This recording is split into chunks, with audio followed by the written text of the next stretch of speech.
बिस्मिल्लाहिर्रहमानिर्रहीम। अस्सलाम वालेकुम।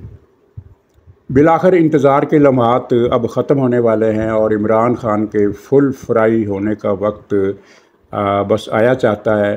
और फ़ौजी अदालतों के हवाले से केस की समाअत अब ज़्यादा लंबी नहीं होगी। बहुत तवील मुद्दत के बाद, शायद 14 महीनों के बाद, अब इस केस की समाअत के लिए 7 रुकनी बेंच जो बना है, इतलात ये हैं कि ये बहुत जल्द समाअत मुकम्मल करेगा और कुछ इस तरह का फ़ैसला सामने आएगा कि जिन अफराद ने फ़ौजी तनसीबात को बराह रास्त नुकसान पहुँचाया है, या उसके मास्टर माइंड हैं, या उसके सहूलतकार हैं, या जो जिन्होंने मनसूबा साजी में हिस्सा लिया, या जिनके कहने पर मनसूबा साजी हुई, उन पर फ़ौजी अदालतों में मुकदमात चलाने की इजाज़त मिल जाएगी। और जो लोग बराह रास्त फ़ौजी तनसीबात पर हमलों में मुलव्वस नहीं हैं, यानी उन्होंने सिर्फ़ फ़ौजी तनसीबात के बाहर मुज़ाहरों में हिस्सा लिया, उन पर मुकदमा आम अदालत में चलेगा। और वो ये बात बताने की तो ज़रूरत ही नहीं है कि फ़ौजी अदालतों से दी जाने वाली सज़ाएँ बहरहाल हाई कोर्ट में अपील से मशरूत होंगी। तो अब ये जो 7 रुकनी बेंच 8 तारीख से, यानी आज से 3 दिन के बाद चौथे रोज़ समाअत का आगाज़ करने वाला है, तो इस पर पीटीआई के लोगों ने एक शोर मचा दिया है कि ये तो सारे का सारा हम ख्याल बेंच है। अच्छा, वो ये एतराज़ करते हुए भूल गए कि ये वो बिंदियाल का दौर नहीं है, बल्कि 3 रुकनी कमेटी बेंच की तश्कील करती है, जिसमें चीफ जस्टिस के अलावा जस्टिस मंसूर अली शाह और जस्टिस मुनीब अख्तर शामिल है। और पीटीआई का कहना है कि मुनीब अख्तर तो पीटीआई का जज है, अपने मुंह से वो मानते हैं, और जस्टिस मंसूर के बारे में वो ये कहते हैं कि वो पीटीआई के तो शायद नहीं हैं, लेकिन पीटीआई के हक़ में हैं और बिल्कुल इंडिपेंडेंट जज है, किसी का दबाव नहीं लेते, अपनी मर्ज़ी से फ़ैसले करते हैं। ये उनका पीटीआई वालों का अपना ये दावा है, किसी और का नहीं। तो तीन रुकनी बेंच ने ये 7 रुकनी बेंच बनाया है, तो इसमें अब पीटीआई का ये दावा कोई वज़न नहीं रखता, बल्कि मज़का खेज़ हद तक गलत है कि ये हम ख्याल बेंच है। ये बेंच सोच समझ कर बनाया गया है, मुतवाज़न बेंच है, लेकिन मुल्की मफाद और आइन और कानून के मुताबिक इसने फ़ैसला देना, और आइन और कानून के तहत फ़ौजी अदालतों की गुंजाइश है कुछ हालात में, और हमेशा रही है। ख़ुद इमरान ख़ान के दौर में फ़ौजी अदालतें बनी हैं, नवाज़ शरीफ के दौर में फ़ौजी अदालतें बनी हैं, तो इस दौर में आकर पीटीआई ने यू टर्न लिया है। और बल्कि आपको याद होगा कि इमरान ख़ान के दौर में जब फ़ौजी अदालतों से कुछ लोगों को बरी किया गया था, तो इमरान ख़ान ने एक अपील की थी कि इनकी बरीयत ख़त्म की जाए, यानी फ़ौजी अदालतों ने सज़ा दी थी और उनकी बरीयत के लिए जब अपीलें की गई, तो हाई कोर्ट से उनकी ये अपीलें मंजूर की गई और उनको बरी किया गया। तो इमरान ख़ान ने उस बरीयत के ख़िलाफ़ दरख्वास्तें दायर की थी, जो अब भी मौजूद हैं। तो ये अब इनका ये यू टर्न जो है, ज़ाहिर है ये एक बदनीयती पर मबनी होने के अलावा इस बात की भी अलामत थी कि वो डरे हुए हैं कि 9 मई के मुकदमात में इमरान ख़ान फंस जाएगा। और नाज़रीन, इमरान ख़ान के ख़िलाफ़ 2 मुकदमात फ़ौजी अदालतों में चलेंगे और इमरान ख़ान को फ़ौजी तहवील में ले लिया जाएगा। और ऐन इम्कान ये है कि ये फ़ौजी तहवील जो है, ये अडियाला जेल के अंदर ही होगी।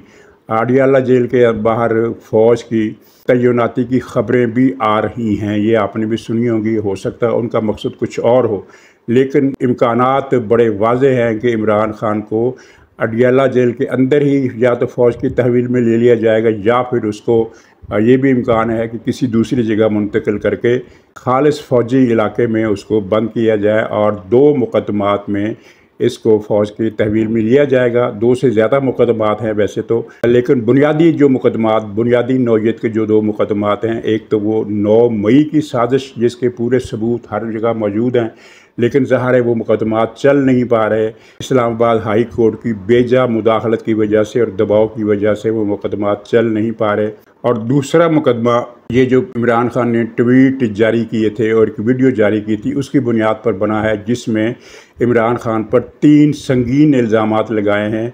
फ़ौज से मुल्क से बगावत, मुल्क तोड़ने की मनसूबाबंदी और फसाद, इंतशार, खाना जंगी कराने की कोशिश, ये 3 संगीन इल्ज़ामात पर यह मुकदमा ये दोनों मुकदमे अब तैयार हैं फ़ौजी अदालत में चलने के लिए। और जिसके बाद जैसा कि आप भी समझते हैं और मैंने भी बताया कि ये इमरान ख़ान बाकायदा फ़ौज की तहवील में मुंतकिल हो जाएगा, ये सिविल तहवील से निकाल लिया जाएगा। और सिविल तहवील से निकाल लिया जाएगा तो फिर इस्लामाबाद हाई कोर्ट की मुदाखलत बेजा बेकार हो जाएगी और वो कोई कार्रवाई इसमें नहीं कर सकेगी, और अगर कार्रवाई करेगी तो उसे मुस्तरद कर दिया जाएगा इस नए फ़ैसले के बाद, जो कि अब मुतवक्को है कि बहुत जल्द। कल चीफ जस्टिस ने इशारा भी दिया कि अगर हर मुकदमे पर हम 195 घंटे की समाअत करेंगे तो फिर बाकी मुकदमात का क्या बनेगा। इसका मतलब यह है कि वो इस मुकदमे को, फ़ौजी अदालतों के मुकदमे को, जिसमें पहले ही 14 महीने की ताख़ीर हो चुकी है, अब इसे मंतकी अंजाम पर पहुँचाने का फ़ैसला कर लिया गया है। और साथ ही आज से एक और अहम मुकदमे की समाअत हो रही है, जिसमें लाहौर हाई कोर्ट के उस चीफ जस्टिस ने जो अपनी कातिल बेटी को बचाने के लिए गुंडागर्दी पर उतर आया और उसने गुंडे भेजे और पुलिस वाले भेजे मकतूलीन के लवाहकीन को डराने धमकाने के लिए, उसने एक जग्गागिरी करते हुए एक फ़ैसला किया था कि इलेक्शन कमिश्नर का इख्तियार नहीं है, इलेक्शन ट्रिब्यूनल बनाना लाहौर हाई कोर्ट का इख्तियार है। ये उसने अपने डंडे से ये कानून निकाला।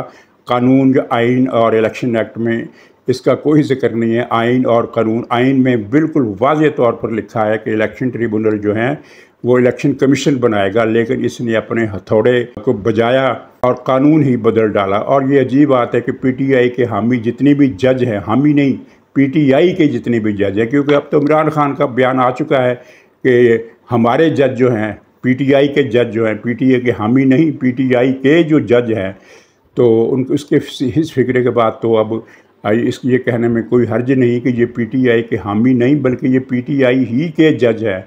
तो जितने भी पीटीआई के जज होते हैं, इनको आइन को रीराइट करने का बड़ा शौक़ है, आइन लिखने का बड़ा शौक़ है, मुकदमात को फंसाने का बड़ा शौक़ है।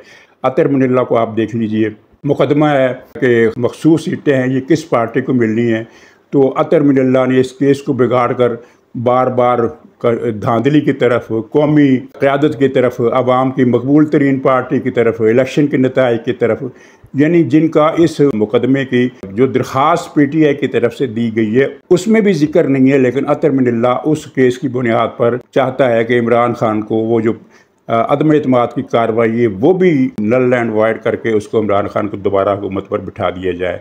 तो उस केस की समाअत भी कल से शुरू हो रही है और बहुत ज़्यादा उम्मीद है कि इसकी समाअत एक हफ़्ते से ज़्यादा नहीं चलेगी।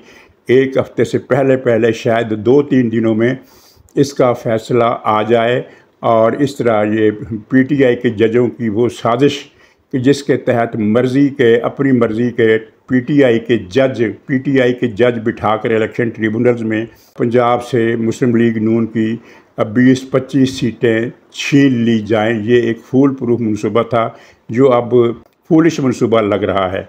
तो नाज़रीन, एक तो ये बहुत बड़ी डेवलपमेंट है जो अब होने वाली है, और दूसरा पीटीआई ने अक़वाम मुत्तहिदा के ये जो ह्यूमन राइट्स ग्रुप के वर्किंग ग्रुप की करारदाद पर बड़ी बगलें बजाई थी कि, और इसको गलत तौर पर ये पेश किया गया पाकिस्तान में, और इसमें इलेक्ट्रॉनिक मीडिया भी शामिल था, जैसे कि ये करारदाद अक़वाम मुत्तहिदा की है।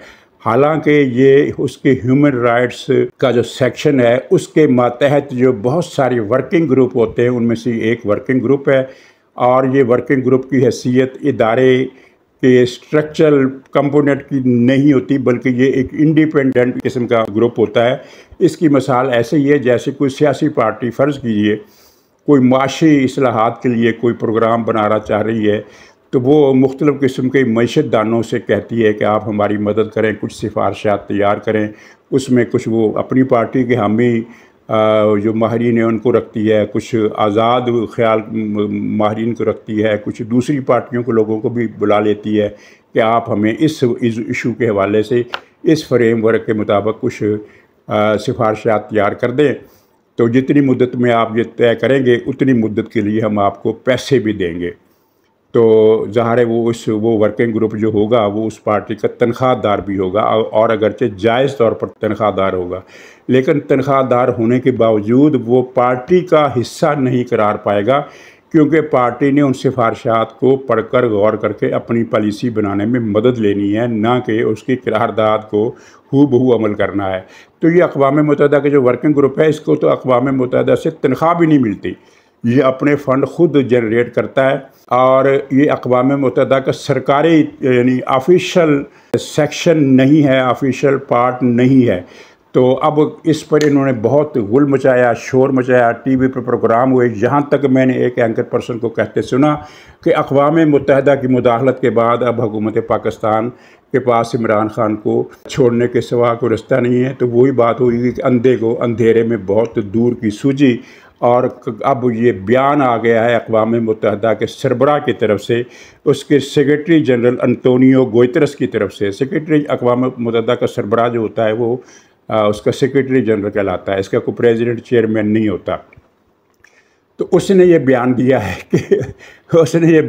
कि ये एक आज़ाद ग्रुप की सिफारिशात हैं, हमारा इनसे ऑफिशियली कोई मामला, कोई ताल्लुक़ नहीं है, यानी कि ऐलान लातल्लुक़ी कर दिया है इस वर्किंग ग्रुप से। और वो कोई ये अजीब बात नहीं है, ये वर्किंग ग्रुप जो है ये वाक़यतन अक़वाम मुत्तहिदा की ऑफिशियल हैसियत इनकी क़तन नहीं होती। और PTI वालों को अच्छी तरह पता था कि ये वर्किंग ग्रुप होता क्या है, लेकिन इन्होंने हर मामले को फौरी तौर पर उछाल कर एक तूफ़ान खड़ा करना होता है, और वो तूफ़ान खड़ा करने में कामयाब भी हो जाते हैं। और ज़ाहिर कौमी इलेक्ट्रॉनिक मीडिया भी उनका साथ देता है, उस पर भी प्रोग्राम हुए और ये पोर्ट्रे किया गया कि ये अक़वाम मुत्तहिदा ने मुदाखलत कर दिया, अक़वाम मुत्तहिदा मैदान में आ गई इमरान खान को बचाने के लिए। तो ये एक मज़गा खेज़ कार्रवाई थी इनकी सारी, और उसका सारा गुब्बारा फट गया।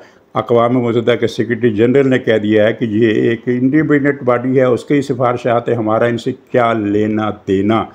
और फिर वो जो अमेरिका के हाउस ऑफ रिप्रेजेंटेटिव्स में जो करारदाद पास हुई थी भारी अक्सरियत से, 98% अक्सरियत से, जिसका पूरा पोस्टमार्टम अब हो चुका है कि आखिर इसराइल और भारत की लाबियाँ तारीख़ में पहली बार 9/11 के बाद मुत्तहद हुई तो क्यों हुई।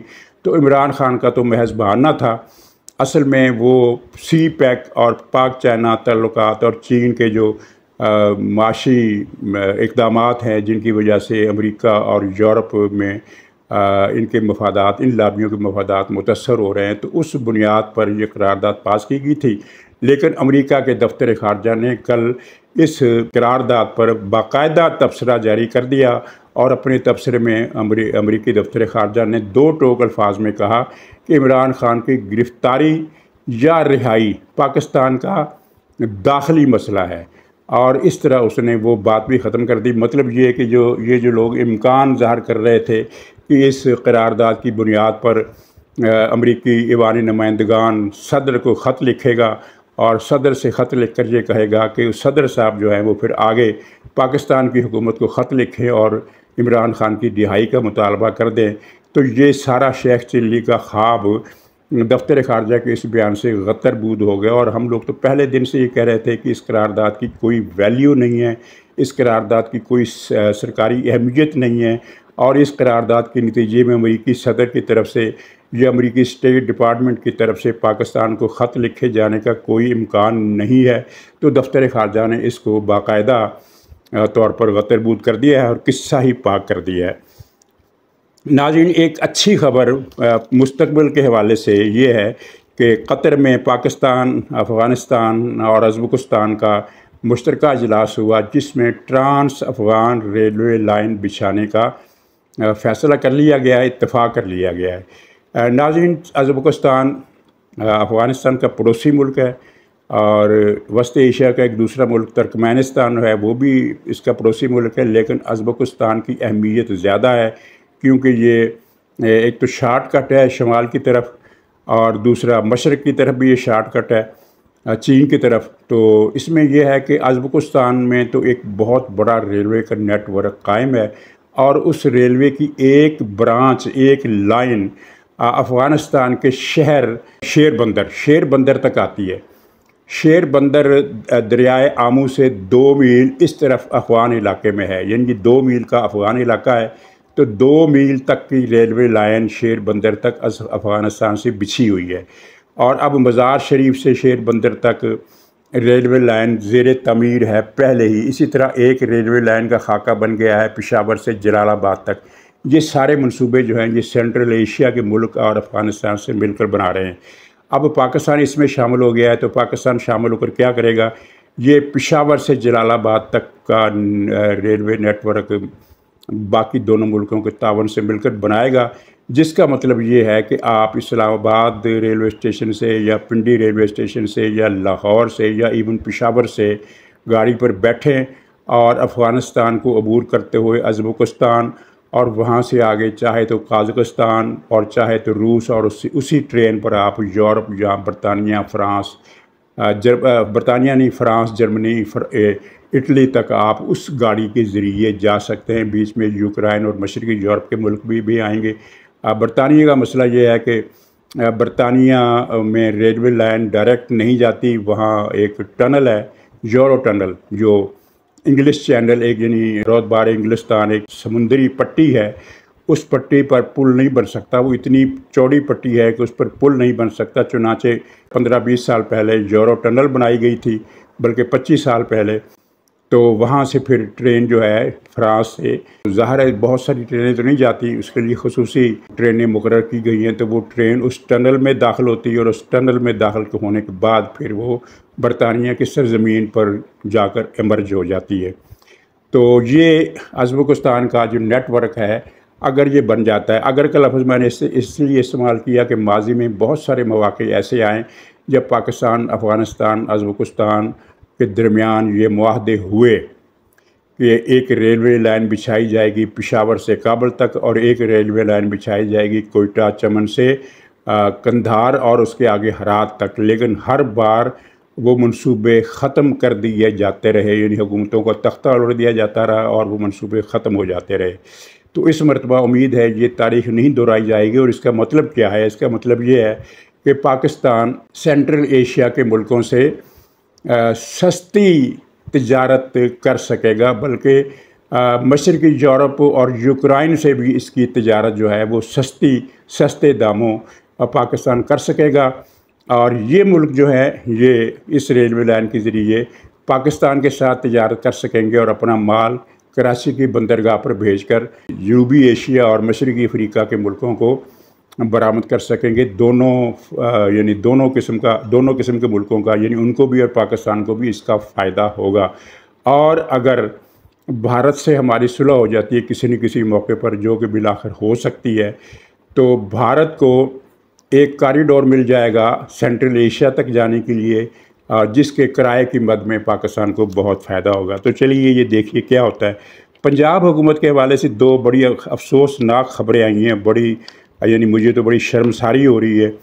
एक ख़बर तो ये आई है कि कोई मोतसब है, मोतसब पंजाब का, मोतसब क्या नाम है उसका, उसने अपने ज़ाती शौक़ के लिए सरकारी ख़जाने से 7 आईफ़ोन 80 लाख रुपए के मंगाए हैं। बज़ाहिर 80 लाख रुपए की रकम बहुत बड़ी नहीं है, लेकिन ये सरकारी ख़जाने में गबन और खुर्द बुर्द के ज़िम्मन में आती है। जब इतने बड़े ज़िम्मेदार ओहदे पर, और वो भी मोतसब का, वो 80 लाख रुपए की करप्शन करेगा। ये करप्शन नहीं है तो और क्या है? जब वो 80 लाख की करप्शन करेगा तो वो एहतसाब क्या करेगा? तो ये पंजाब हुकूमत ने उसको इतना बुरा, इतना गलत काम करने की इजाज़त कैसे दी? ये एक शर्मनाक धब्बा है पंजाब गवर्नमेंट के दामन पर। और इससे भी बड़ा धब्बा पंजाब गवर्नमेंट के इस फैसले की मंजूरी है कि ग्रेड 20, 21, 22 के कुछ अफसरों के लिए 29 घर बनाए जा रहे हैं, लग्जरी घर। इन अफसरों को पहले लग्जरी गाड़ियां दी गई हैं जिनकी कीमत करोड़ों रुपए में, हर गाड़ी करोड़ों रुपए की है। और अब इनको 29 घर बनाकर दिए जा रहे हैं और इन 29 घरों पर 2 अरब रुपए ख़र्चा आएगा और दूसरी सहूलियात इनकी अलग है। तो आप एक तो पाकिस्तान में जो ब्यूरोक्रेसी का जो कल्चर है, ये शाही कल्चर है, ये बादशाहों और शहज़ादों का कल्चर है, आज से नहीं है, बहुत पहले से है। तो इस कल्चर को ख़त्म करने के बजाय, इस कल्चर को अपनी जगह पर रोक लगा देने के बजाय कि जहाँ तक है चलिए वहीं तक रहे, इसे और फ़रोग़ दिया जा रहा है। ये 2 अरब रुपए के घर, ये अय्याशी कौम सूबाई ख़जाने से, यानी तरक्याती कामों का हिस्सा काट कर इन अफसरों को अय्याशी की जा रही है। 2 बड़े ही शर्मनाक फ़ैसले हैं। इनकी मज़म्मत में आधा घंटा तकरीर की जा सकती है, लेकिन मुझे लगता नहीं है कि कुछ फ़ायदा हो, क्योंकि पंजाब हुकूमत पर भी ब्यूरोक्रेसी की गिरफ्त ख़ासी मज़बूत बताई गई है। अल्लाह हालात बेहतर करे। तो नाज़रीन, इंशाअल्लाह अगले व्लॉग में फिर मुलाकात होगी। तब तक के लिए खुदा हाफ़िज़।